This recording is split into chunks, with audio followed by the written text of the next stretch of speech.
Bismillahirrahmanirrahim. Assalamualaikum warahmatullahi wabarakatuh. Alhamdulillah wassalatu wassalamu ala Rasulillah wa ala alihi wa sahbihi wa man wala wala haula wala quwwata illa billah. Raditu billahi rabba wa bil islami dina wa bi Muhammadin nabiyya wa rasula. Rabbi shrah li sadri wa yassir li amri wahlul 'uqdatam min lisani yafqahu qawli, amma ba'd. Alhamdulillah, segala puji bagi Allah Subhanahu wa taala. Salawat serta salam kita haturkan kepada Nabi besar kita Muhammad sallallahu alaihi wasallam. Hari-hari ini kita diguyur hujan terus. Semoga hujan yang turun itu bukan menjadi bencana, tapi menjadi rahmat bagi kita. Meskipun banjirnya ada gitu. Dan itu mah sudah kesalahan kita sejak lama. Dan juga kita sekarang sedang masuk ke bulan Rabiul Awal, bulannya Rasulullah sallallahu alaihi wasallam. Di bulan ini ada 3 kejadian sebenarnya. Yang pertama, lahirnya Rasulullah sallallahu alaihi wasallam. Yang kedua, hijrahnya Rasulullah sallallahu alaihi wasallam. Yang ketiga, wafatnya Rasulullah sallallahu alaihi wasallam. Hijrahnya Rasul itu, Rasul berangkat tanggal 27 Rajab. Jadi bukan bulan Muharram, tapi bulan Rabiul Awal. Jadi peringatan Muharram itu sebenarnya lebih cocok untuk membahas tentang kalender. Karena yang menentukan awal bulan, yang menentukan awal tahun Muharram itu adalah Umar bin Khattab. Sedangkan hijrah Rasulullah SAW sendiri itu terjadinya pada bulan Rabiul Awal. 27 Rajab beliau berangkat, bersembunyi dulu di Gua Sur selama 3 hari. Tanggal 1 Rabiul Awal beliau berangkat melalui jalan yang berbeda dengan jalan biasanya. Kalau biasanya kita dari sini ke Garut kan lewat Cicalengka, Rancaikek, Cicalengka gitu, Nagreg. Ini mah mungkin ke Majalaya terus ke Cijapati terus akhirnya nyampe ke Garut gitu. Jadi Rasul mencari jalan yang lain agar tidak tertangkap oleh musyrikin Quraisy. Lalu kemudian tanggal 8 Zulhijjah, 8 Rabiul Awal beliau sampai di Kuba. Kuba bukan Kuba pakai C di Amerika Selatan, enggak. Kuba pakai Qaf, Ba, Alif, Hamzah. Kuba, di situ beliau membangun masjid. Lalu kemudian 12 Rabiul Awal beliau masuk ke Madinah, disambut oleh orang-orang. Sebelum hijrahnya Rasulullah SAW itu sudah ada utusan yang datang ke Makkah dari Madinah, bersyahadat dan berbaiat kepada Rasul. Terus mereka pulang kembali ke Madinah dan menyebarkan Islam di sana. Ada bai'ah Aqobah pertama, bai'ah Aqobah kedua. Mungkin detail ini nanti bisa ditanyakan ke Ustadz Rohmi Gufron. Beliau ahli dari dalam sejarah ini. Terus kemudian akhirnya di situ kan sudah banyak orang yang masuk Islam. Baru kemudian ketika Rasul datang itu ya mereka menyambut gitu. Lalu kemudian kejadian yang ketiga tadi adalah wafatnya Rasulullah SAW. Seluruhnya adalah di bulan Rabiul Awal. Maka terlepas dari perdebatan peringatan Maulid Nabi itu boleh atau tidak, itu kembali kepada masing-masing. Namun tidak ada salahnya jika kita jadikan bulan ini sebagai momen kita mempelajari lagi hidupnya Rasul. Kita membeli buku atau membaca buku sejarah Rasul, baik yang tebal ataupun yang tipis. Kita selingi aktivitas kita dengan membaca kehidupan Rasul, khususnya di bulan ini itu lebih baik. Karena sengaja sepertinya manusia itu terbiasa untuk membuat momen-momen tertentu dalam kehidupan mereka, terlepas dari momen apapun. Maka tidak ada salahnya ketika kita jadikan momen Rabiul Awal ini untuk lebih mengenal kepada Rasulullah SAW. Salah satunya dengan membaca bukunya, menghadiri majelis sejarahnya, bahkan lebih baik lagi kita membaca sunnah-sunnahnya, membaca kitab hadis dan yang berkaitan dengan Rasulullah SAW. Baik, hadirin rahimakumullah. Oh ya, tak lupa, udah kelupaan sih tapi saya sampaikan terima kasih juga kepada teman-teman dari Fan Ta'lim dan juga kepada para pengurus Masjid Al-Latif Semoga Allah Subhanahu wa taala memberkahi seluruh kegiatan mereka, melancarkan urusan mereka, dan siapapun yang terlibat dalam dakwah ini, semoga Allah Subhanahu wa taala memberikan mereka kemudahan dalam jalannya. Hadirin rahimakumullah, kita sekarang masuk ke dalam pembahasan mengenai najis. Benar tadi yang disampaikan bahwasanya najis itu sebenarnya hal yang sederhana, namun karena terlalu sederhana, jadi orang, ya, pertemuan-pertemuan lalu sudah pernah dibahas apa itu najis, apa itu hadas. Kalau kita menyentuh lawan jenis, bapak-bapak menyentuh istri, batal nggak wudunya? Batal. Istri najis atau suci? Suci. Terus di depan masjid ada anjing, kita pegang anjing, kita punya wudu, pegang anjing, batal enggak? Tidak. Anjing najis tidak? Najis. Jadi najis, menyentuh yang najis belum tentu membatalkan wudu. Menyentuh yang suci malah bisa membatalkan wudu. Kok bisa? Ya dari sananya seperti itu. Najis adalah hal yang dianggap kotor oleh syariat. Ukuran kotornya adalah syariat, bukan pandangan manusia. Bisa jadi menurut manusia itu ini kotor. Kita pakai celana 3 hari 4 hari motor-motoran kesana kesini, bisa jadi dicium bau jalan, udah kena debu kemana-mana. Menurut kita itu kotor, tapi menurut syariat bisa jadi itu suci selama tidak terkena najis, kan gitu. Atau bisa jadi baju kita baru ngambil dari lemari atau baru ngambil dari jemuran, itu bersih kan menurut kita. Bisa jadi itu najis jika ketika kita mencuci, pertama tidak dipisahkan antara yang najis dengan yang tidak najis. Ada pakaian yang terkena najis, ada yang tidak, campurin aja langsung masuk ke ember, terus kita cuci. Ketika air di ember terus kemudian kita masukin yang najis, itu kan berarti ember tersebut isinya najis semua. Terus kemudian ketika bilas, biasanya bilas ember satu lagi, keran dibuka, kita bilas, kuceluk, peras, simpan. Ambil lagi, kuceluk, peras, simpan. Dan tidak ada satu kali bilasan yang benar-benar membilas pakaian tersebut dan kita tidak balik lagi ke situ. Maka pakaian tersebut tetap najis meskipun bersih.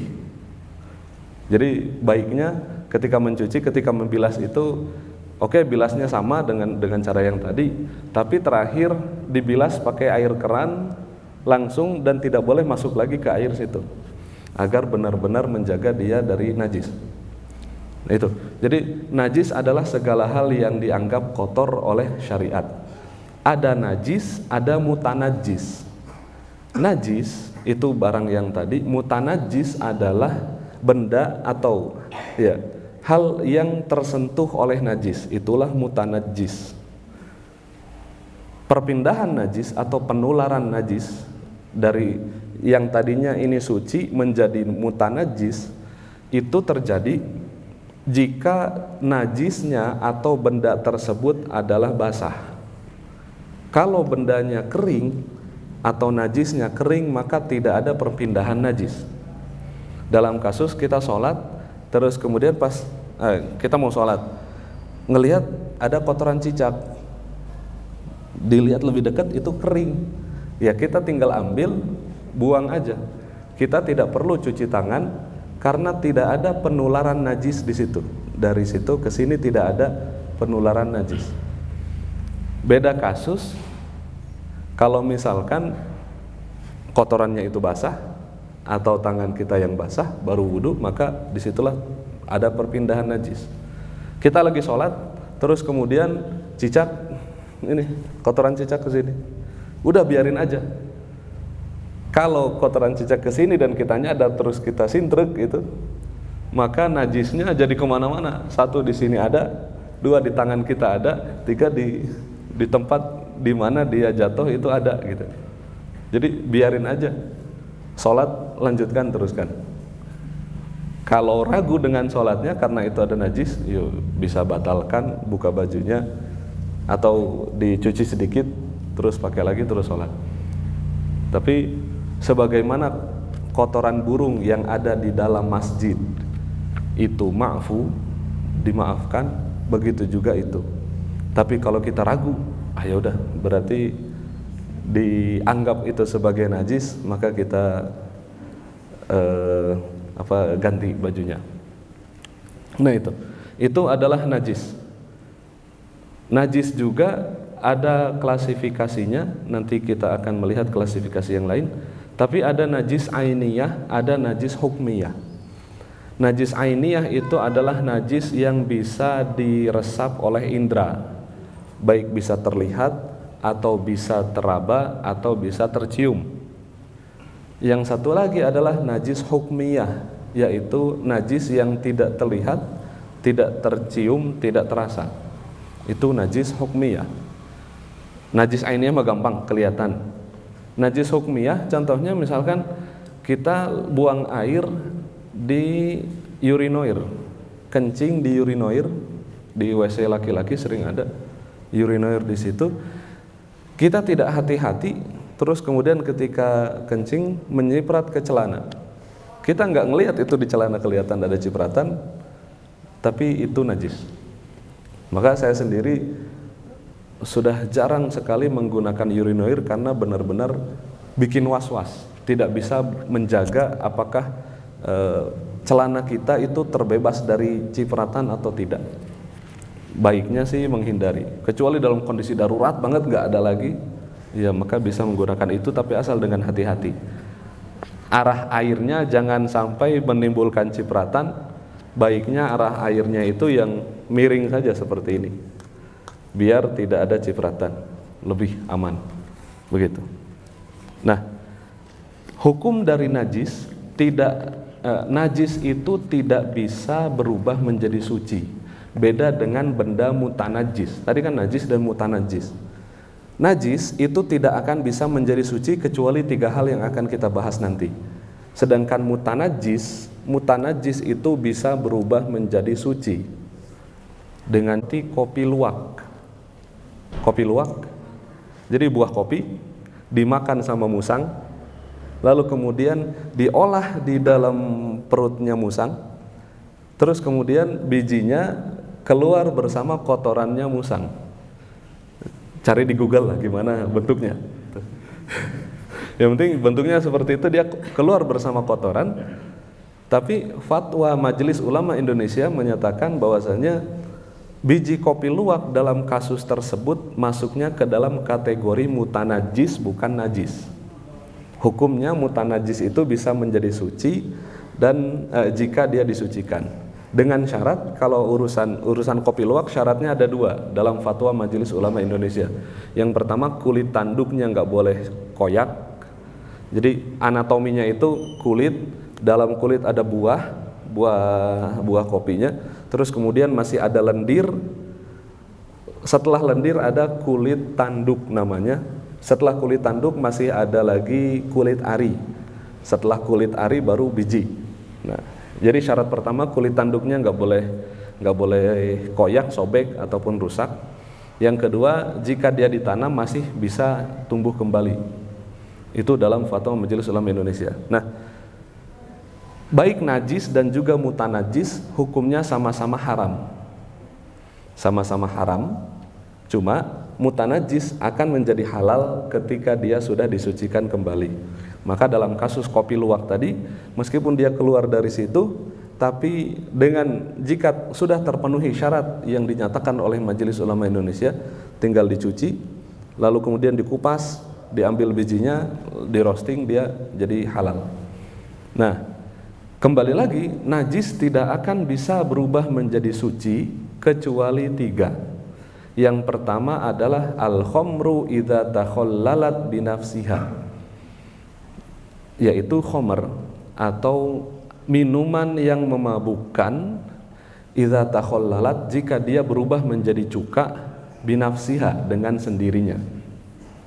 Khamr itu adalah segala minuman yang memabukkan. Di zaman Rasul, khomer itu dibuat dari perasan anggur. Tapi khomer tidak hanya dibuat dari perasan anggur, karena pokoknya selama ada glukosanya itu bisa dijadikan khomer. Jadi bahkan dari beras, dari gandum pun bisa. Yang penting ada glukosanya. Nanti kan itu diperas airnya, lalu kemudian difermentasikan selama sekian hari. Nanti ketika dia difermentasikan, maka kadar alkoholnya akan naik. Ketika kadar alkoholnya naiklah, itu ketika dia dikonsumsi, maka itu membuat orang menjadi mabuk. Nah, jadi para ulama membahas nih, ini khomer kan dia diharamkan gara-gara dia difermentasi. Karena kalau misalkan air perasan anggur yang belum difermentasikan itu halal dan suci. Rasulullah SAW pernah dibuatkan minuman perasan anggur. Hitunglah berarti malam Senin. Malam Senin Rasul disuguhkan minuman anggur, perasan anggur. Rasul masih minum karena baru dibikin kan. Hari Senin, Senin pagi, Senin siang, Senin malam masih diminum. Selasa pagi, siang, sore, malam masih diminum. Rabu pagi, siang masih diminum. Tapi setelah asar Rasul buang atau nyuruh dikasihkan ke orang lain. Nah, itu gitu. Jadi perasan anggur selama masih dalam waktu itu masih halal hukumnya dan juga suci. Tapi ketika Rasul buang itu karena Rasul tahu, berarti di situ kadar alkoholnya semakin naik. Maka Rasul membuang itu. Nah, dari hadis ini LP POM MUI, Lembaga Pemeriksa Obat dan Makanan Majelis Ulama Indonesia, akhirnya melakukan uji laboratorium. Ini berapa kadar alkohol ketika dia dibuang sama Rasul. Terus sama LP POM dia melakukan uji coba anggur, terus kemudian kurma, terus kemudian jus apa gitulah. Pokoknya beberapa jus. Lalu kemudian dibuat dengan waktu yang sama, disimpan di kondisi ruangan seperti biasa. Lalu kemudian setelah 3 hari dites masing-masing kadar alkoholnya berapa. Lalu kemudian ditemukanlah bahwasanya kadar alkoholnya itu antara 0,3, 0,8 gitu. Ada yang 0,3, 0,5, 0,8, 0,7 gitu.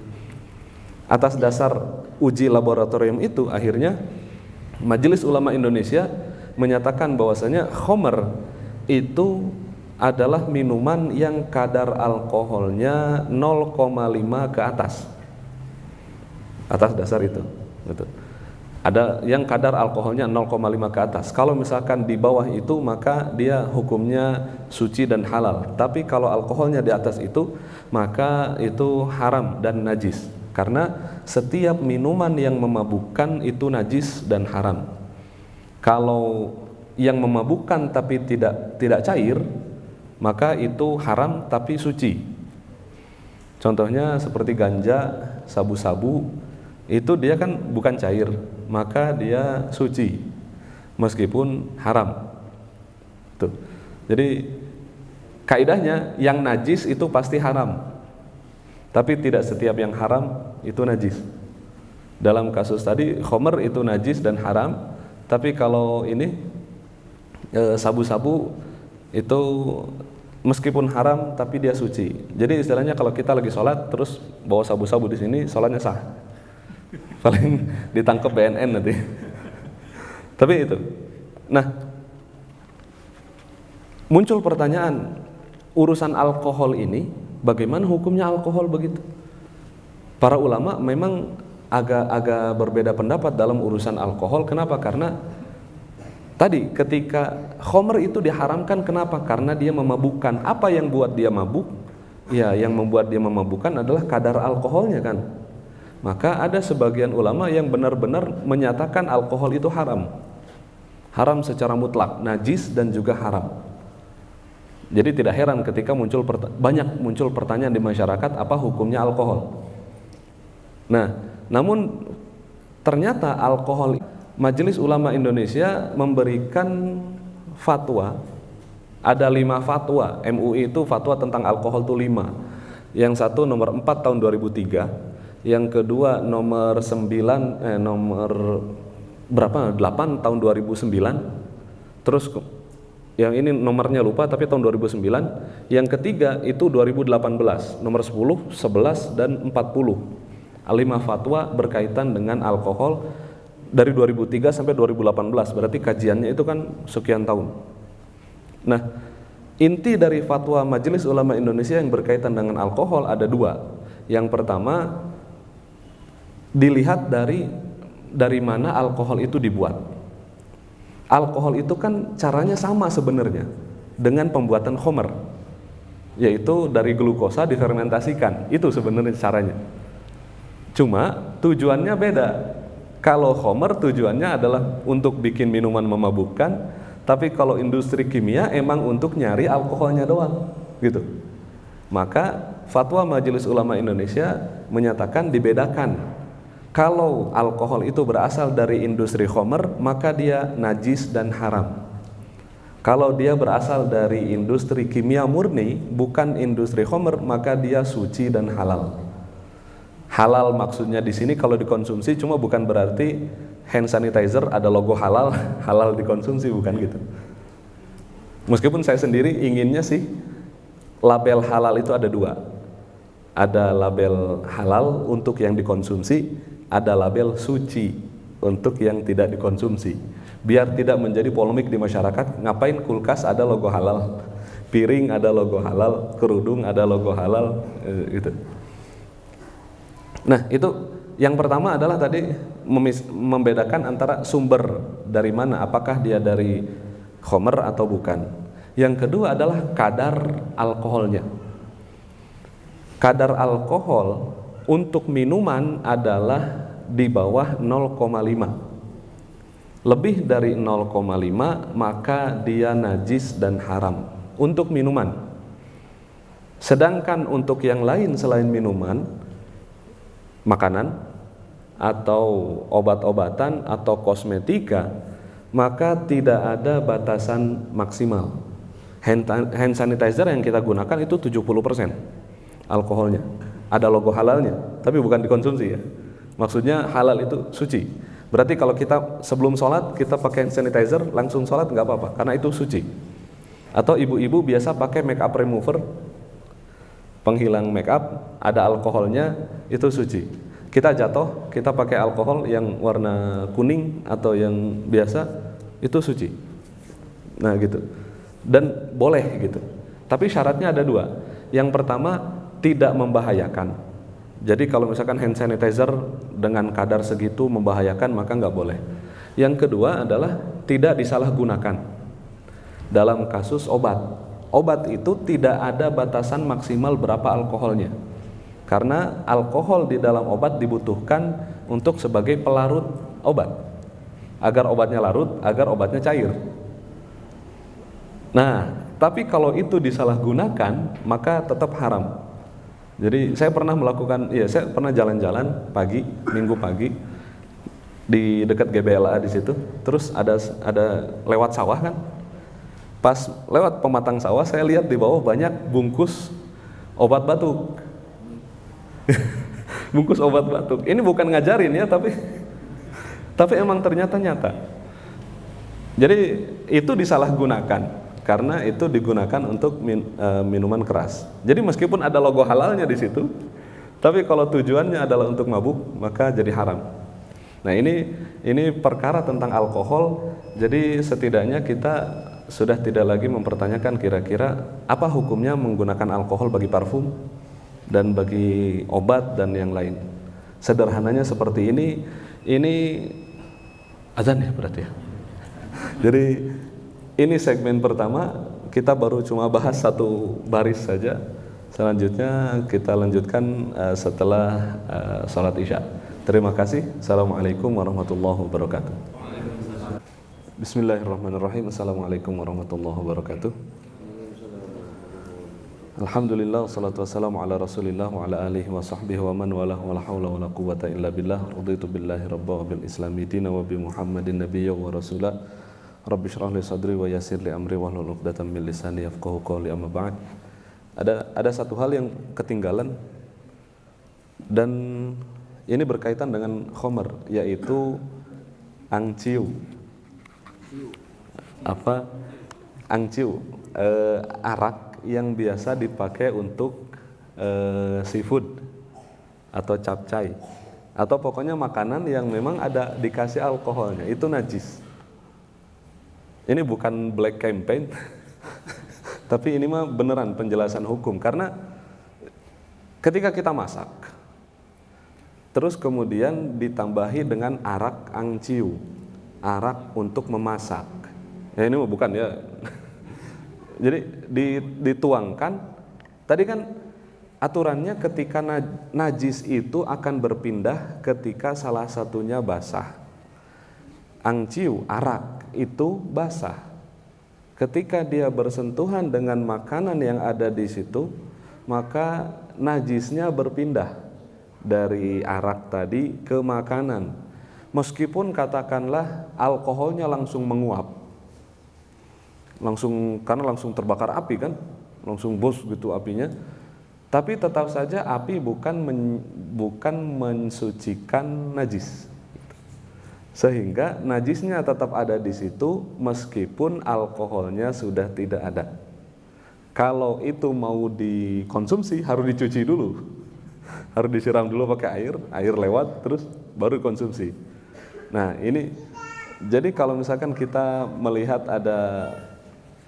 ada di sekitar kita yang menggunakan itu, baiknya dihindari saja. Lebih baik lagi kalau misalkan kita arahkan pelaku usaha tersebut agar mendaftarkan sertifikat halal. Kami di Pusat Kajian Halal UIN Sunan Gunung Jati Bandung sebenarnya sedang mengejar target sertifikat halal, karena kami juga melatih para pendamping proses produk halal yang akan turun kepada pelaku usaha ke UMK agar mereka mendapatkan sertifikat halal gratis. Jadi kalau misalkan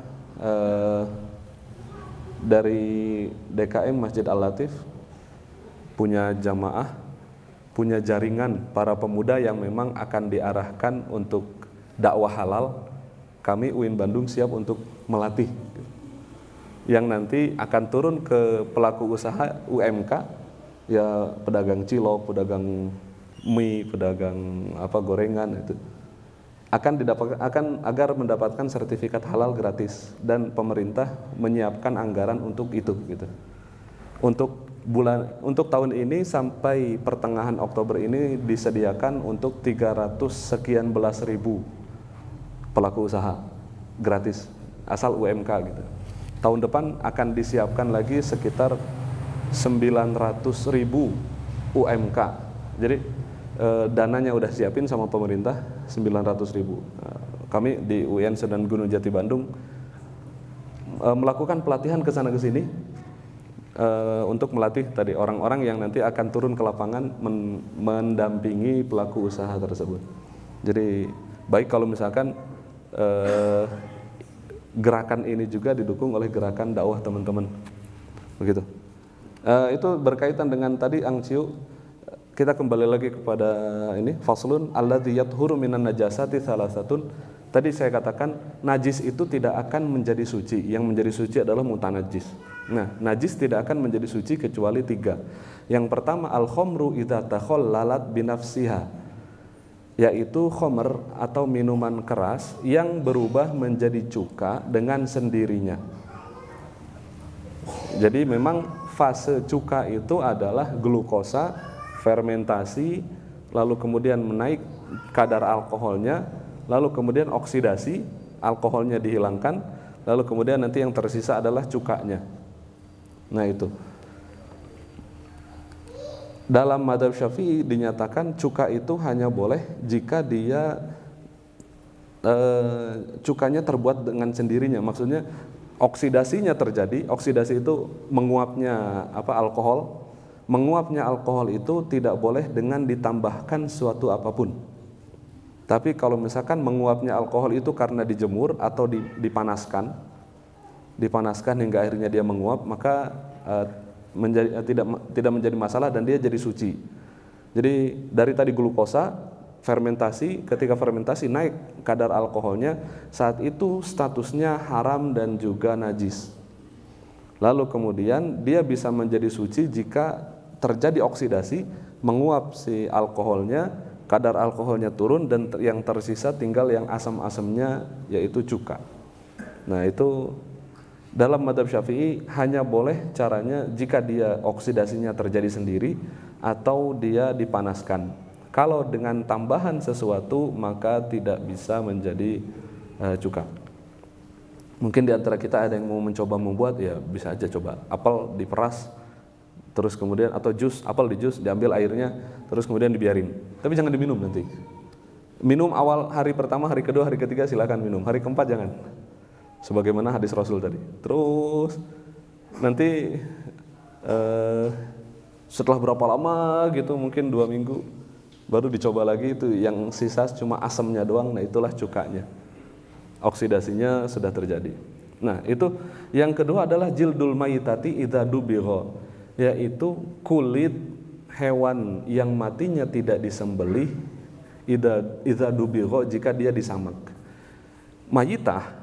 Mayitah itu sebenarnya bukan bangkai. Maka agak kurang tepat terjemahan yang ada di sini. Mayitah itu adalah hewan yang matinya tidak disembelih. Itulah mayitah. Jadi bukan bangkai. Bangkai termasuk ke dalam mayitah. Cuma bisa jadi hewan yang kita baru nyembelih ayam mati, dibiarin gelopor ke jalan, kegeleng. Itu mayitah. Meskipun dagingnya masih segar. Nah gitu. Karena bayangan kita bangkai itu yang busuk itu kan. Padahal bukan itu. Itulah mayitah. Nah, jildul mayitah, kulit hewan yang matinya tidak disembelih itu najis, ya, dan seluruh tubuhnya sebenarnya najis. Mayitah itu najis. Jadi ayam yang tadi, ayam sembelih terus golpor ke jalan mati, maka itu mayitah. Dan kasus juga gini, ini bukan nakut-nakutin tapi emang banyak kasusnya, penyembelihan ayam di rumah potong unggas. Itu karena satu malam mengejar target banyak ayam. Jadi yang dipotongnya itu bukan lagi disembelih, tapi ditarik ininya, tusuk, tarik, gitu. Karena satu hari mengejar target berapa, dan memang di Kota Bandung khususnya demand itu kebutuhan akan ayam itu tinggi, tapi supply ketersediaan ayam yang sudah bersertifikat halal itu masih rendah karena rumah potong unggasnya masih banyak yang belum tersertifikat halal. Ya, salah satunya itu tadi, ayam ditusuk doang gini, dicabut terus kemudian dilempar. Kalau syaratnya kan 4. Nah, syaratnya 2 urat jalur darah, arteri, vena itu terpotong, dan juga kerongkongan sama tenggorokan. Jadi 4 itu yang harus terpotong sebenarnya. Kalau misalkan itu tidak, maka jadi mayitah. Atau bisa jadi dia benar, tapi matinya bukan karena sembelih, tapi matinya setelah dipotong langsung masuk air panas. Itu juga mayitah. Hukumnya apa? 1 haram, 2 najis. Nah, cuma karena kita sekarang masih belum ini mah harusnya kebijakannya dari atas, dari pemerintah, terus kemudian kita membantu agar rumah-rumah potong hewan itu nanti bersertifikat, agar kita masyarakat lebih tenang. Dalam kondisi sekarang, kalau kita bisa mencari yang sudah ada sertifikat halalnya, kita bisa mencari yang itu, dan itu biasanya lebih mahal. Kalau tidak, kita biasa beli yang di pasar. Sebagaimana kata Rasulullah SAW, pernah sahabat datang kepada Rasul, ya Rasul, kami dikasih daging, tapi kami nggak tahu apakah ketika disembelih itu disebut basmalah atau enggak. Akhirnya Rasul berkata, samillaha alaihi wakul. Kata Rasul, bacalah basmalah, lalu kemudian makan. Dalam kondisi ini, kalau kita makan daging-dagingan, maka bacalah basmalah lalu kemudian makan untuk menghindarkan was-was tadi. Jadi bukannya nakut-nakutin, tapi itu memang fakta. Hanya saja kalau misalkan itu yang benar menjadi pemikiran kita, nanti bikin orang-orang was-was, terus kemudian malah jadi lebih sulit lagi nanti. Itu jildul mayitah. Jadi misalkan kasusnya kulit yang biasanya dipakai itu kan seperti domba atau sapi, biasanya kan itu domba, sapi, terus kemudian mungkin kulit apa lagi ya, atau dua itulah mungkin, domba dan sapi. Kalau misalkan Idul Adha dia disembelih, maka kulitnya itu udah suci. Kulitnya adalah suci beserta dengan bulunya juga. Kalau dia ternyata matinya bukan karena sembelihan, maka kulitnya najis. Itu. Cuma, jadi misalkan sapinya ketabrak, kambingnya diadu, terus kemudian satu mati gitu kan, itu kan jadi bangkai, jadi mayitah.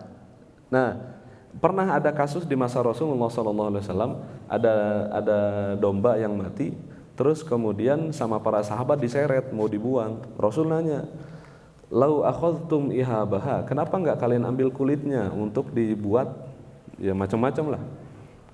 Kata para sahabat, innaha mayitah ya Rasul, itu kan bangkai ya Rasul. Terus Rasul berkata, dibaguha tohuruha, itu bisa disucikan dengan cara ya disamak. Disamak itu gimana? Disamak itu berarti kulitnya ditarik sana, ditarik agar kuat gitu, terus kemudian dikasih unsur yang memang asam, bisa garam, sabun atau apalah, dan itu nanti disikat hingga akhirnya seluruh lemaknya sudah hilang. Namun untuk mayitah rambutnya itu tetap najis. Jadi, tapi kalau misalkan yang hasil dari sembelihan tadi masih ada rambutnya, maka tidak apa-apa. Tapi kalau mayitah masih ada rambutnya, maka itu tidak bisa. Tetap rambutnya harus dicukur. Lalu kemudian yang ketiga adalah wa masara hayawanan. Dari bangkai itu biasanya muncul belatung. Belatungnya itu suci meskipun bangkainya najis. Nah itu. Lalu kemudian faslun an-najasatu salasun mughallazatun wa mukhaffafatun wa mutawassitatun. Sekarang kita masuk ke dalam pembahasan mengenai klasifikasi najis. Najis itu ada 3 jenis. Yang pertama mughallazah, najis besar atau najis berat. Yang kedua mukhaffafatun, yaitu najis ringan. Yang ketiga adalah mutawassitatun, yaitu najis pertengahan. Al-mughallazatu, najis yang berat, itu adalah najasatul kalbi wal khinziri wa far'u ahadihima. Najis besar, najis berat disebut mughallazah karena dicucinya harus 7 kali, yaitu najasatul kalbi, yaitu najisnya anjing, karena Rasulullah SAW pernah bersabda, idza walaghal kalbu fi ina'i ahadikum, jika anjing minum dari wadah kalian. Walagho itu beda dengan syariba. Walagho itu anjing kalau minum lidahnya masuk. Nah gitu. Jadi jika anjing minum dengan cara seperti itu di wadah kalian, kata Rasul, idza walaghal kalbu fi ina'i ahadikum falyurikhu. Terus kemudian hendaklah dicuci sab'a marratin 7 kali, ulahunna atau ukhrahunna biturab, salah satunya itu dengan tanah. Itu. Jadi anjing, karena atas dasar hadis itu maka najisnya anjing adalah berat, karena disuruh sama Rasul mencucinya 7 kali. Nah, itu. Lalu kemudian wal khinzir, yang kedua adalah babi. Kalau babi sebenarnya tidak ada hadisnya dari Rasulullah SAW untuk mencuci 7 kali. Yang ada cuma anjing. Tapi anjing itu kan sama Rasul dikatakan seperti ini. Babi itu lebih parah dari anjing sebenarnya. Kenapa? Karena jelas dinyatakan di dalam Al-Quran babi itu haram. Atas dasar itu maka di dalam mazhab Syafi'i dikiaskan antara anjing dengan babi. Dari sisi najis babi itu babi itu dikiaskan kepada anjing. Dari sisi keharaman anjing dikiaskan kepada babi. Jadi begitu. Hingga akhirnya anjing dan babi itu hukumnya sama-sama. Pertama sama-sama haram, yang kedua sama-sama najis mughallazah. Yang najisnya apa saja? Dalam mazhab Syafi'i yang najis adalah seluruh tubuhnya, tidak hanya air liurnya saja. Dengan catatan tadi jika basah. Kalau misalkan kering maka tidak jadi masalah. Di sini misalkan lagi siang tidak ada hujan, ada anjing tiba-tiba lewat, ya udah itu mah tinggal diusir saja. Tapi kalau misalkan lagi hujan terus kemudian ada anjing lewat, nah itu berarti kita harus mencucinya 7 kali. Kalau ya karena dia basah begitu. Wal mukhaffafatu, sedangkan najis mukhaffafah atau najis yang ringan adalah baulus sobi, adalah air kencingnya anak kecil, bayi. Alladzi lam yat'im ghairal laban, dan dia belum pernah mengkonsumsi apapun selain air susu ibu. Walam yablugh haulaini, dan belum mencapai umur 2 tahun. Bayi di sini hanya bayi laki-laki, sedangkan bayi perempuan itu tetap najis seperti biasa. Jadi ukurannya 4. Yang pertama dia bayi laki-laki belum 2 tahun, yang najis mukhaffafah hanya kencingnya saja, terus dia belum makan apapun. Jadi 4 ini. Air kencing dari bayi laki-laki belum umur 2 tahun dan belum makan apapun selain air susu ibu. Kalau dia sudah makan selain air susu ibu atau pakai susu formula, ya berarti dia sama najisnya dengan yang lain. Gitu. Kenapa kok bayi laki-laki dipisahkan dari perempuan, kok bisa beda sih gitu? Ya dari sononya gitu.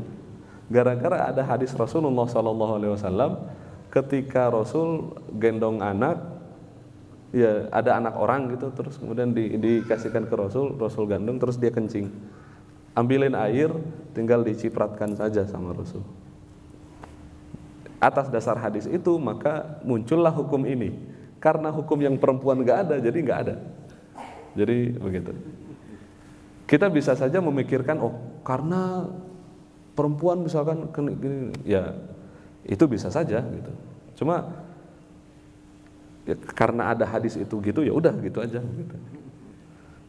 Lalu kemudian wal mutawassithatu, yang ketiga adalah al mutawassithah, yaitu najis pertengahan.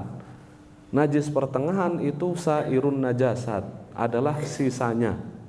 Jadi selain yang disebutkan tadi anjing babi, terus kemudian air kencing bayi laki-laki yang belum berumur 2 tahun, maka selain itu dia adalah najis yang mutawassithah.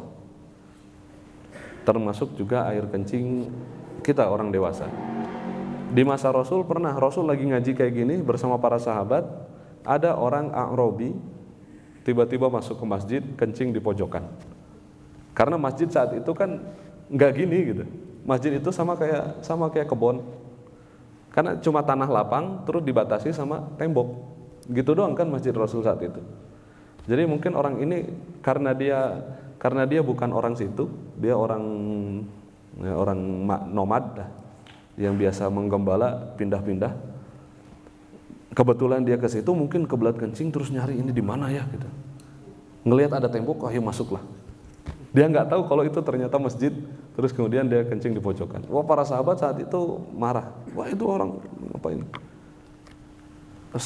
Para sahabat ingin melarang dia, kata Rasul jangan, biarin aja. Nanti setelah dia beres, akhirnya sama Rasul disuruh ambil air 1 ember, terus kemudian siram. Ya karena kalau misalkan dia belum beres kencingnya terus dikejar ntar lari dia, kencingnya ke bawah ke sana ke sini kan. Jadi sama Rasul digituin, dibiarin terus kemudian tinggal disiram. Itu zaman Rasul ketika masjid itu bangunannya ya nggak seperti masjid biasanya. Kalau dalam kasus sekarang masjid udah kayak masjid sendiri kayak gini dan setiap masjid ada WC. Kebangetan kalau masih ada yang masuk terus kencing. Nah ini najis sedang yaitu semua najis selain dua najis yang telah disebutkan. Nah cara membersihkan najis tersebut, al-mughallazatu tathuru bisab'i ghusalatin ba'da izalati ainiha ihdahunna bit-turab. Najis besar cara mensucikannya adalah dengan membasuh sebanyak 7 kali. Salah satunya menggunakan debu atau tanah setelah hilang zat najisnya. Dalam kasus misalkan anjing lewat jadi basah, ininya basah. Terus kemudian kelihatan ada tapak kaki anjing, jadi tapak kaki ya letak lah tapak kakinya. Maka yang pertama kali kita lakukan adalah menghilangkan jejaknya dulu. Setelah itu hilang, baru kemudian mulai hitungan. Ya, jadi itu pertama, lalu kemudian nanti tinggal ditambahin kedua, ketiga, keempat.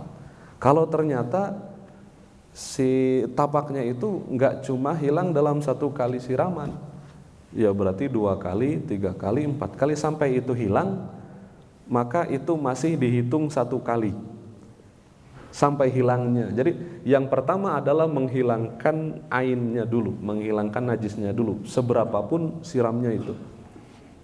Jadi itu dianggap sebagai satu hitungan, baru kemudian berikutnya hitungan kedua, ketiga, keempat, kelima, keenam, ketujuh. Nah, salah satunya adalah dengan tanah. Tanahnya bisa di awal, bisa di tengah, atau bisa di akhir.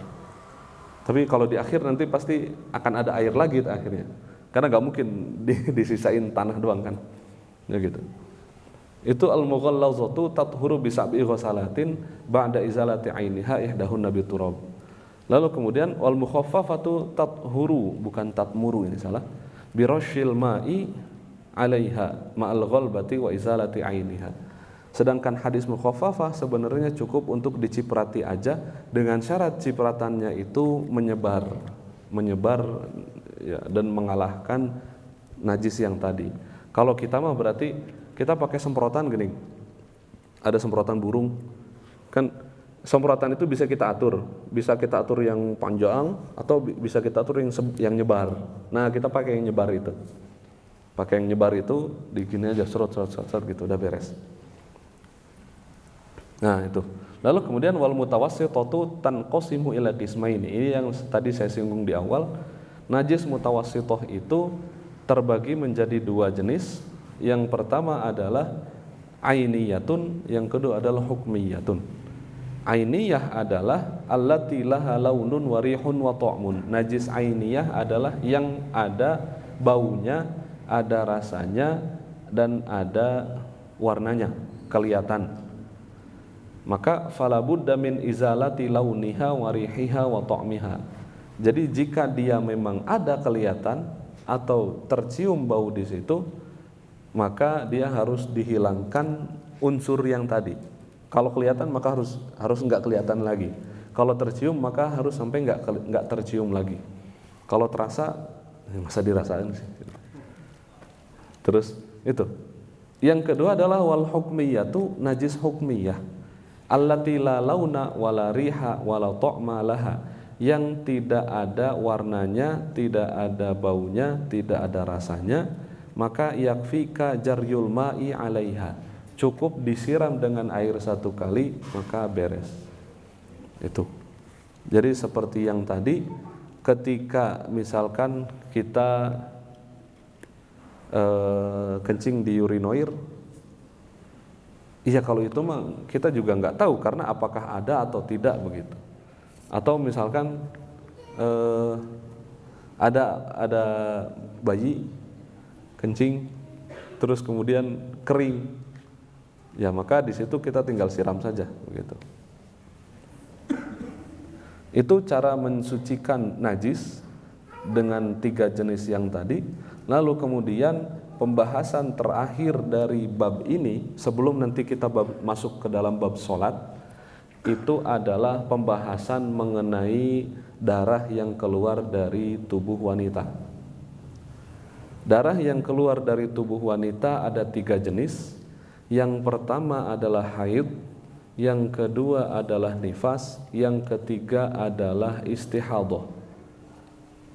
Haid dan nifas itu terjadi karena normal gitu. Haid adalah darah yang keluar dalam fase yang sama begitu, atas dasar kesehatan. Justru kalau wanita haidnya tidak lancar atau tidak keluar, maka itu berarti ada sesuatu. Itu darah haid. Yang kedua adalah darah nifas. Darah nifas itu adalah darah yang keluar setelah lahiran. Yang ketiga adalah istihadhah. Istihadhah adalah darah yang keluar selain dari dua ini. Maka itu masuknya istihadhah.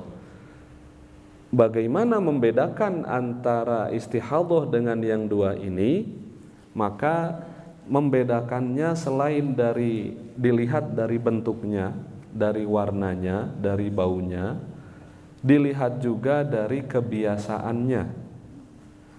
Di sini dinyatakan aqallul haidi yaumun wa lailatun.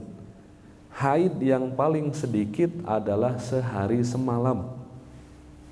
Jadi kalau misalkan haidnya itu hanya keluar pagi, terus ditungguin, ternyata nggak keluar lagi sampai besoknya, berarti itu bukan haid. Begitu. Dan mungkin kita bapak-bapak dan AA nggak tahu bagaimana haid itu keluar, karena bukan seperti keran dibuka ngocor terus keran ditutup udah beres gitu, enggak. Tapi kadang-kadang keluar berhenti, ntar berapa lama, berapa jam keluar lagi, atau ada masa ketika keluarnya banyak gitu, ada pleng gitu lama berapa jam terus ntar keluar lagi. Nah, jadi aqallul haidhi yaumun wa lailatun, 1 hari 1 malam. Jika misalkan subuh udah azan, terus keluar haid, bukan keluar darah gitu. Kan wanita akan menunggu. Ini apakah darah ini akan keluar akan nanti keluar lagi atau enggak? Kalau ternyata hanya keluar ketika itu subuh, terus kemudian ditungguin zuhur kok nggak keluar lagi, tapi nggak sholat kan, karena menganggap itu haid. Asar nggak keluar lagi, maghrib nggak keluar, isya nggak keluar, sampai subuh lagi nggak ada, maka qada sholat yang tadi gitu. Subuh, zuhur, asar, maghrib, isya, karena keluarnya kurang dari 1 hari 1 malam. Tapi jika misalkan sekarang keluar nih, terus kemudian nggak tahu, mungkin ibu-ibu, teteh-teteh lebih tahu. Hari pertama haid itu biasanya tandanya jelas, terus kemudian darahnya keluarnya segimana, nah gitu. Itu jadi minimal adalah 1 hari 1 malam. Wa ghalibuhu sittun aw sab'un, rata-rata itu 6 sampai 7 hari.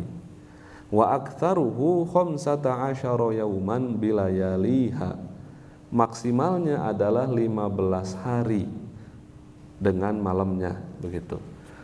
Maka jika di luar batas ini, di luar batas minimal dan di luar batas maksimal, maka darah tersebut nanti dihitungnya sebagai istihadhah, bukan haid.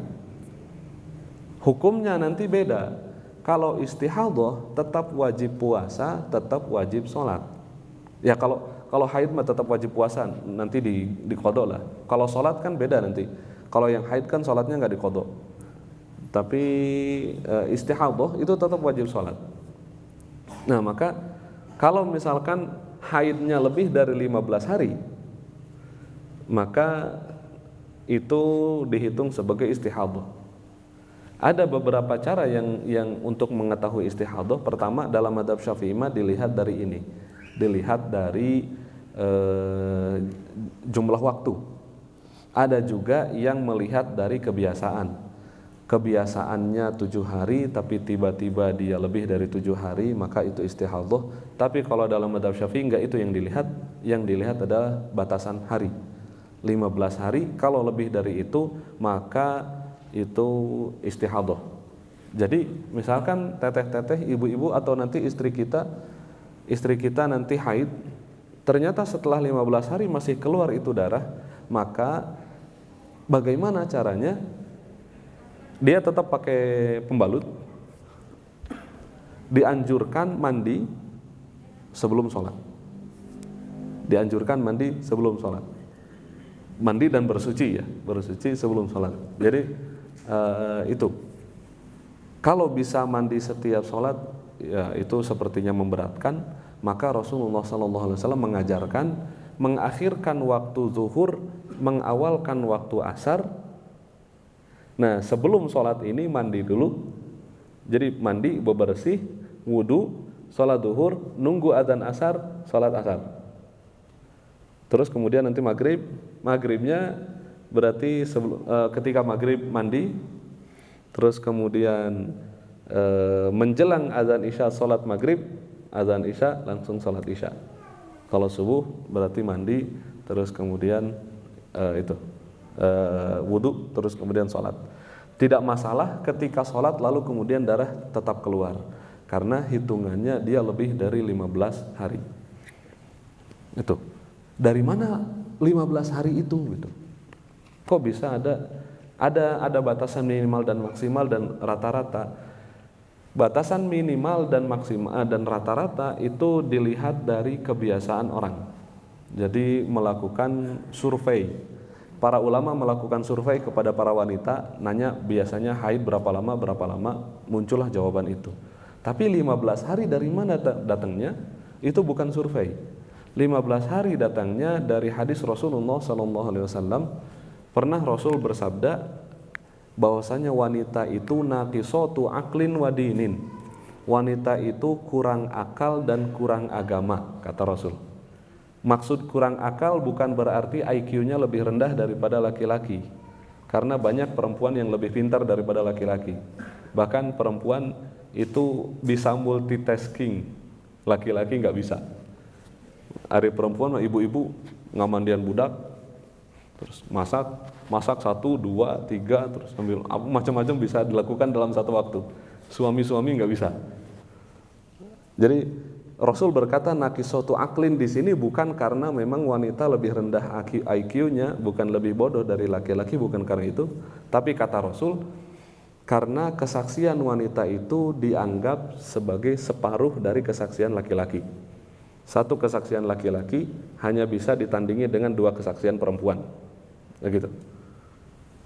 Itu makna dari naqisatu aqlin. Terus kemudian Rasul berkata naqisatu din, kurang agama, bukan berarti wanita imannya lebih lemah daripada laki-laki, bukan. Karena banyak wanita yang lebih kuat imannya daripada laki-laki. Tapi kata Rasul, naqisatu dinin, kurang agama itu maksudnya adalah karena dia diam di rumah separuh umurnya tidak sholat. Separuh umur oleh para ulama dianggap maksudnya, kalau separuh umur kan berarti dari 1 bulan ya 15 hari. Nah gitu. Jadi dari hadis itulah akhirnya diambil 15 hari untuk batas maksimal haid. Begitu. Lalu kemudian aqallu tuhri bainal haidataini, batasan minimal suci dari 2 haid adalah 15 hari. Adalah minimal suci adalah 15 hari. Dalam kasus misalkan kita baru beres, ya teteh-teteh baru beres hari tanggal 30 misalkan. Tapi kok kemudian tanggal 10 udah haid lagi. Itu kan baru 10 hari. Maka yang 10 hari, yang mulai tanggal itu itu belum dianggap sebagai haid. Tapi istihadah maka lakukan dengan cara yang tadi. Baru setelah 15 hari suci baru nanti dianggap sebagai haid kesananya.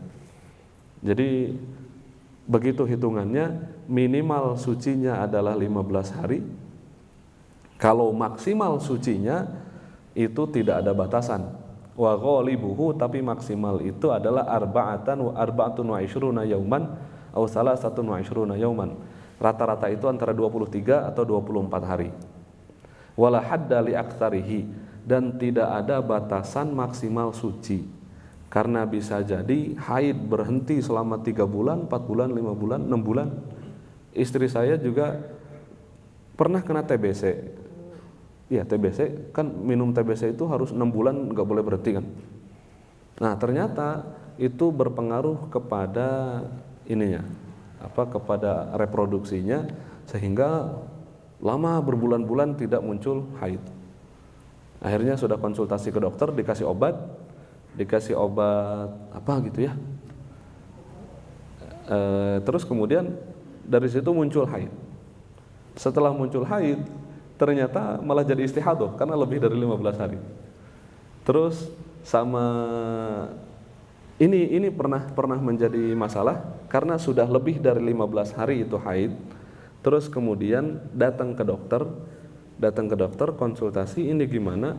Karena kan memang hormonnya masih belum stabil kan. Awalnya tadi berhenti lama, terus kemudian haid, dikasih obat agar hormonnya kembali lagi, maka haid. Ternyata haidnya lama 15 hari. Jadi sebelum 15 hari itu datang ke dokter, sama dokter dikasih obat. Ini obat untuk mengeluarkan darah. Kata dokter, nanti akan ada keluar darah banyak, dan itu adalah darah haid. Dokter bilang itu darah haid.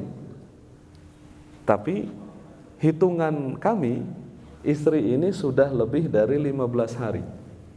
Maka meskipun dokter bilang itu adalah darah haid, fikih bilang kalau sudah 15 hari itu bukan haid. Maka antara mengambil perkataan dokter atau perkataan fuqaha, dalam kasus ini saya mengambil perkataan fuqaha, yaitu setelah 15 hari itu adalah istihadah, bukan haid. Meskipun dokter bilang itu haid. Begitu. Nah, lalu kemudian aqallun nifasi majjatun. Minimal nifas itu adalah sekali keluar beres. Jadi nifas itu adalah darah yang keluar setelah lahiran. Kalau darah yang keluar sebelum lahiran, maka itu bukanlah nifas. Ibu-ibu masih hamil, lalu kemudian keluar darah, atau menjelang atau ketika pembukaan sudah keluar darah, maka itu bukanlah nifas. Nifas itu dihitung ketika itu anak sudah keluar, darah yang keluar itulah nifas. Jadi nanti ingat-ingat ibu-ibu, kalau misalkan lahiran anaknya setelah azan, maka kita tetap harus sholat yang tadi.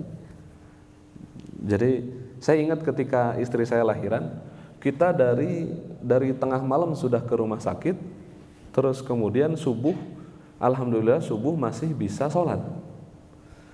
Terus kemudian ya biasa sambil kontraksi, terus kemudian kita suami ngusapan gitu kan. Terus sampai duhur, ngong azan duhur, tapi istri sudah tidak kuat lagi karena udah nggak bisa. Duhur menunggu masuk ke ruangan bersalin. Jadi duhur tuh azan, belum sholat, masuk ruangan bersalin, anak lahiran, alhamdulillah sehat, lalu kemudian nifas kan. Maka nanti ketika sudah beres nifas, yang duhur tadi harus diqadha. Jadi ingat-ingat itu. Kita para suami juga harus mengingat itu. Ketika istri bisa jadi nggak ingat waktu, udah nggak capek dan yang lain. Tapi kita suami harus ingat. Ibu kemarin itu ketika ibu masuk ke ruang bersalin, itu udah azan asar. Jadi nanti harus qadha salat asarnya. Nah gitulah kira-kira. Itu aqallun nifasi majjatun. Minimal nifas itu adalah sekali keluar. Wa ghalibuhu arba'una yauman. Rata-rata itu 40 hari. Wa aktsaruhu situna yauman, maksimal itu adalah 60 hari. Dalam kasus misalkan lebih dari 60 hari darah masih tetap keluar, maka kembali lagi ke aturan yang tadi, kalau lebih dari batasan waktu ini maka dihitungnya sebagai istihadhah. Kalau istihadhah berarti dia wajib untuk sholat, dia masih boleh, ya berarti boleh untuk baca Al-Quran, memegang mushaf dan yang lain. Itu yang bisa kita bahas mengenai toharoh. Nanti kita akan masuk ke dalam bab sholat mungkin pada minggu depan. Secara garis besar yang berkaitan dengan sholat itu ada 4. Yang pertama syarat, yang kedua rukun, yang ketiga ab'ad, yang keempat hayat. Sunnah ini 2, sunnah ab'ad, sunnah hayat. Ini yang wajib. Wajib ini jadi 2 wajib, 2 sunnah. Yang wajib ini syarat, rukun, yang sunnah ini ab'ad dan hayat. Bedanya apa? Syarat itu di luar sholat, rukun itu di dalam sholat. Hayat itu apa? Ab'ad itu apa? Ab'ad itu sunnah yang muakkad di dalam sholat. Yang hayat itu adalah sunnah tapi tidak muakkad di dalam sholat. Syarat sholat apa saja? Di antaranya seperti bersuci, suci dari najis dan hadas. Kita sudah mempelajari tentang hadas dan juga najis di situ. Terus kemudian di antara syarat yang lain adalah menghadap kiblat. Maka ketika kita sholat di atas kendaraan, itu sebenarnya hilang satu syarat, yaitu menghadap kiblat. Kereta ngadepnya ke sono, kita sholatnya ngadep ke sana, ya harusnya kan ke kiblat, gitu. Terus kemudian di antara syarat yang lain, nanti pertemuan yang lain akan lebih detail membahas ini. Di antara syarat yang lain adalah masuk waktu. Masuk waktu, waktunya sholat itu bukan azan. Azan itu bukan penentu masuknya waktu sholat. Penentu masuknya waktu sholat adalah gerakan semu matahari. Azan itu hanya tanda. Jadi baiknya masjid-masjid itu jamnya ini diperbaiki, bukan diperbaiki ya, dicek ulang. Karena jam itu seringkali bisa jadi lebih cepat, bisa jadi lebih lambat. Cara ngeceknya sebenarnya gampang. Kalau HP kita sudah otomatis waktunya, maka itu selalu update. Jam yang ada di HP akan selalu aktual jamnya. Sedangkan jam ini biasanya bisa berbeda. Nah, maka baiknya diatur agar disesuaikan. Kita lihat juga ternyata maghrib. Maghrib itu bisa jadi ada yang duluan azannya, ada yang belakangan, gitu. Maka yang jadi penentu masuk waktu itulah bukanlah azan. Azan hanya tanda. Dan kadang-kadang azan ada kesalahan ketika orang itu azannya lebih cepat atau lebih lambat. Kalau lebih lambat untuk maghrib aman lah. Yang jadi masalah kalau maghrib kecepatan. Nanti yang puasa terus kemudian makan gara-gara azan yang kecepatan, batal puasanya. Karena ada kaidah fikih yang menyatakan al-aslu baqa makana ala makana. Pada dasarnya itu masih siang, ketika dia ragu apakah sudah masuk maghrib atau belum, terus dia makan, maka itu batal. Kalau subuh, dia ragu udah masuk subuh atau belum, dan dia masih sahur, ternyata itu masih masih diragukan, maka dia masih sah puasanya. Itu masuk waktu. Dan masih ada syarat-syarat yang lain.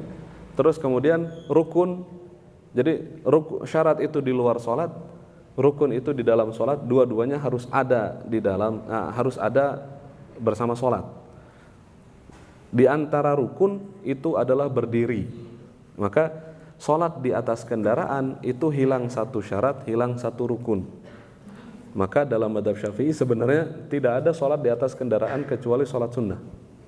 Sholat fardu tidak ada. Kalau mau sholat fardu di atas kendaraan, maka itu dinamakan dengan sholat lihurmatil wakti. karena ada waktu panggilan sholat, kita wajib sholat kan? Tapi kita kehilangan syarat dan rukun, maka kita melaksanakan sholat dengan kekurangan tersebut nanti harus diqadha karena kekurangan itu. Kalau dalam mazhab Hambali, mereka menyatakan boleh untuk melaksanakan sholat di atas kendaraan. Nah, ini mungkin nanti akan kita bahas lebih dalam lagi ketika pembahasan itu. Lalu kemudian ada sunnah hayat, sunnah ab'ad dan sunnah hayat. Sunnah muakkad itu sunnah ab'ad, yaitu yang pertama sunnah ab'ad itu termasuk ke dalam sunnah ab'ad adalah tahiyat awal. Tahiyat awal itu sunnah tapi ab'ad. Kalau ketinggalan dianjurkan untuk sujud sahwi. Cuma kalau misalkan kita jadi makmum terus imam kita lupa tahiyat awal dan dia sudah berdiri, jangan kita ucapkan subhanallah lagi karena dia sudah berdiri. Kaidah fikihnya menyatakan al-wajibu la yutraku illa liwajibin. Suatu hal yang wajib tidak boleh ditinggalkan kecuali untuk melaksanakan yang wajib. Dalam kasus tahiyat awal, imam sudah berdiri, dia sudah masuk ke dalam wajib, yaitu berdiri. Berdiri kan rukun, sedangkan tahiyat itu sunnah. Maka berdiri itu tidak boleh ditinggalkan demi untuk mengejar sunnah yang ketinggalan. Tuh. Jadi biarin aja ketika imam udah lupa tahiyat awal, dia berdiri, ya udah kita langsung berdiri. Tapi kalau misalkan ini harusnya tahiyat awal, dia baru bangkit belum berdiri, kita bisa ucapkan subhanallah saat itu. Nah gitu. Tapi kalau misalkan yang ketinggalan adalah yang wajib, ya berarti dia harus balik lagi. Dia sujud baru sekali langsung kemudian berdiri kan? Ya itu subhanallah aja terus. Kalau ternyata dia nggak nyadar, nggak usah ikutin, sholat sendiri aja. Karena dia sholatnya salah. Atau imam rokaatnya kurang. Kita nyadar, imam kok udah tahiyat akhir sih? Kita bilang subhanallah, dia masih tetap nggak bergerak. Dia salam, kita tambahin aja. Terus nanti kita kasih tahu tadi tuh sholatnya kurang. Kalau dia masih tetap kekeh, ya terserah dia gitu. Itu ab'ad yang kedua adalah kunut. Kunut dalam subuh dan juga kunut dalam sholat witir. Sholat witir di pertengahan akhir bulan Ramadan. Dalam kunut dalam witir itu ada dua pendapat, yang dua-duanya berasal dari sahabat. Yang satu pendapat dari Abdullah bin Mas'ud yang menyatakan bahwasannya kunut di dalam witir itu sunnah sepanjang tahun. Itu yang diambil oleh mazhab Hanafi. Lalu kemudian menurut Sayyidina Ali bin Abi Thalib menyatakan bahwasannya kunut itu dalam witir hanya di akhir bulan Ramadan saja, separuh akhir, 15 hari kedua. Nah inilah yang kemudian diambil oleh mazhab Syafi'i, sehingga akhirnya dalam mazhab Syafi'i kunut ya ada dua, itu kunut subuh sama kunut akhir Ramadan di dalam salat witir. Sedangkan sisanya adalah sunnah ab'ad, adalah sunnah yang tidak muakkad, dan kalau ketinggalan maka tidak menjadi masalah. Di antara sunnah ab'ad seperti baca doa iftitah atau mengangkat tangan, itu juga sunnah ab'ad. Ketika takbiratul ihram yang wajib itu bilang Allahu Akbar, bukan angkat tangan. Kalau kita angkat tangan tanpa bilang Allahu Akbar nggak sah sholatnya. Jadi harus bilang Allahu Akbar karena itu yang fardu, ini yang sunnah. Terus bacaan-bacaan di dalam sholat itu adalah sunnah. Terus membaca amin itu adalah sunnah hay'ah. Terus membaca surat setelah Al-Fatihah itu sunnah hay'ah. Jadi kalau itu ketinggalan maka tidak menjadi masalah. Ini pembahasannya akan kita bahas secara detail mungkin pada pertemuan yang akan datang, bulan yang akan datang, pembahasan masuk ke dalam bab sholat. Ini yang bisa kita bahas pada pertemuan kali ini, kurang lebihnya saya mohon maaf. Terima kasih. Assalamualaikum warahmatullahi wabarakatuh.